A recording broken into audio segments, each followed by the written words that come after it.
Salut tout le monde et bienvenue sur Technoplouk, une chaîne de technologie et d'informatique faite pour vous. Et aujourd'hui on va parler des différences entre les processeurs Intel et les processeurs AMD.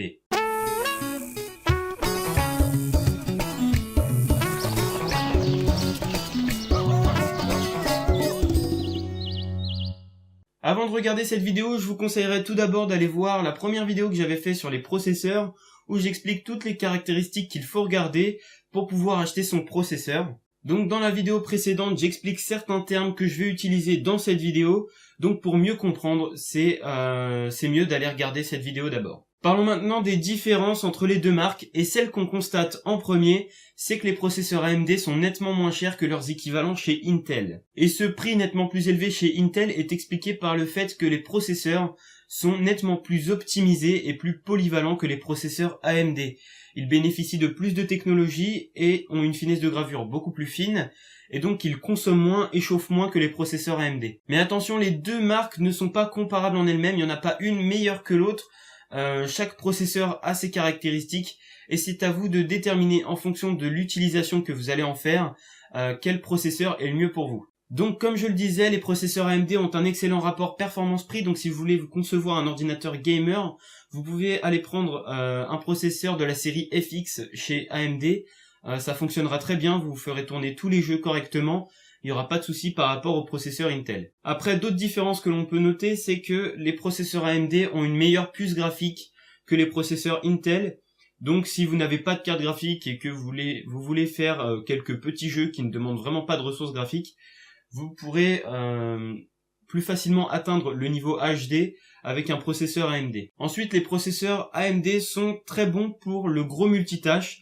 Donc par exemple, si vous faites un serveur maison, vous pouvez prendre chez AMD. En plus, comme on l'a dit, les processeurs AMD ont un excellent rapport performance-prix. Donc voilà, pour pas cher, vous pouvez vous faire un serveur fait maison tranquillement. Mais bon, sinon de manière générale, les processeurs AMD sont un peu moins bons pour les jeux car ils sont moins optimisés que leurs équivalents Intel. Comme je le disais, les processeurs Intel sont nettement plus optimisés, donc ils sont très bons pour les jeux. Je vous conseille de prendre un i5, voilà. Prenez pas de i7, ça sert à rien. Si vous faites que du gaming, ça sert à rien de prendre un i7. Tout simplement parce que le i7 possède la technologie d'hyperthreading et les jeux gèrent très mal cette technologie, c'est pour ça que c'est mieux de prendre un i5 qui n'est pas doté de cette technologie. En revanche, l'hyperthreading est très important pour les logiciels, les programmes qui ont besoin de beaucoup de ressources, comme le montage vidéo ou la modélisation 3D par exemple.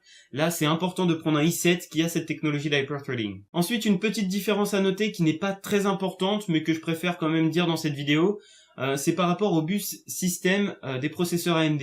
Les processeurs AMD ont un bus système beaucoup plus développé et plus rapide que les processeurs Intel, mais on ne voit vraiment pas la différence une fois le processeur installé. Après, les processeurs AMD possèdent un net avantage par rapport aux processeurs Intel, c'est qu'ils sont tous overclockables. Tous les processeurs AMD sont overclockables tranquillement, alors que les processeurs Intel sont overclockables, mais seuls ceux dont le nom se termine par un K sont conçus pour l'overclocking.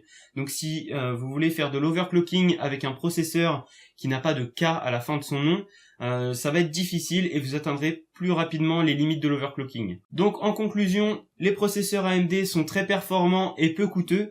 Ils misent essentiellement sur les performances brutes, donc ils sont très pratiques pour des serveurs maison ou pour des ordinateurs gamers pas très chers. En plus, si vous voulez vous amuser à tester les limites des processeurs, avec les AMD, il n'y a pas mieux puisqu'ils sont tous overclockables. En revanche, les processeurs Intel sont nettement plus coûteux que les processeurs AMD, mais ils ont plus de technologie, ils sont beaucoup plus polyvalents et beaucoup mieux optimisés. Et pour finir, je vais vous conseiller quelques processeurs selon votre config et votre budget.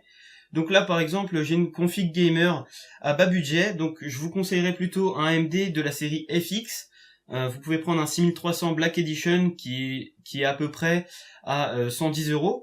Donc voilà, c'est un 3,5 GHz avec 6 cœurs. Donc c'est nettement suffisant pour faire du multitâche et faire du gaming, tout simplement. Ensuite, pour les plus hauts budgets, je vous conseillerais plutôt un Intel Core i5 puisqu'il gère mieux les jeux et comme je le disais, il n'a pas la technologie d'hyperthreading par rapport au i7.